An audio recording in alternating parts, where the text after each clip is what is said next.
So hey everyone, আমি alpha. তো আবারও একটা গার্ডেনিংয়ের ভিডিও নিয়ে চলে এসেছি আপনাদের সঙ্গে শেয়ার করতে। এখানে আমি চন্দ্রমল্লিকার কিছু কাটিং কালেক্ট করেছি আমার 1 বছর পুরনো কিছু গাছ থেকে। বর্ষাকালে আপনারা যে কোনো গাছ থেকে কাটিং কালেক্ট করে খুব সহজেই চারা তৈরি করতে পারবেন। এখানে আমি 3 রকম কালারের কাটিং নিয়েছি।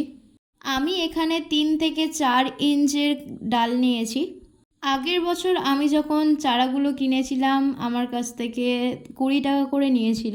আপনারা চারা কিনে নিতে পারেন, আবার আশেপাশে কারোর গাছ থাকলে সেখান থেকে কাটিংও কালেক্ট করতে পারেন।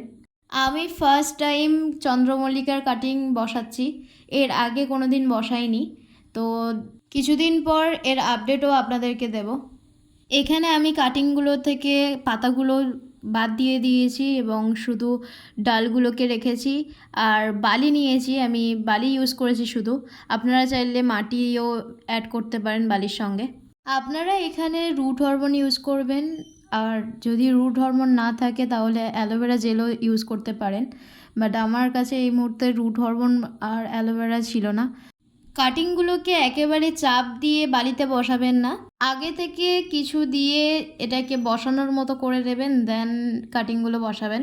এখানে আমার কাটিংগুলো বসানো হয়ে গিয়েছিলো, দেন আমি প্লাস্টিক নিয়ে এটাকে ঢেকে দিয়েছিলাম। তো এই কাটিংয়ের আপডেট আমি খুব তাড়াতাড়ি আপনাদের সঙ্গে শেয়ার করব। আজকের ভিডিও এই পর্যন্ত।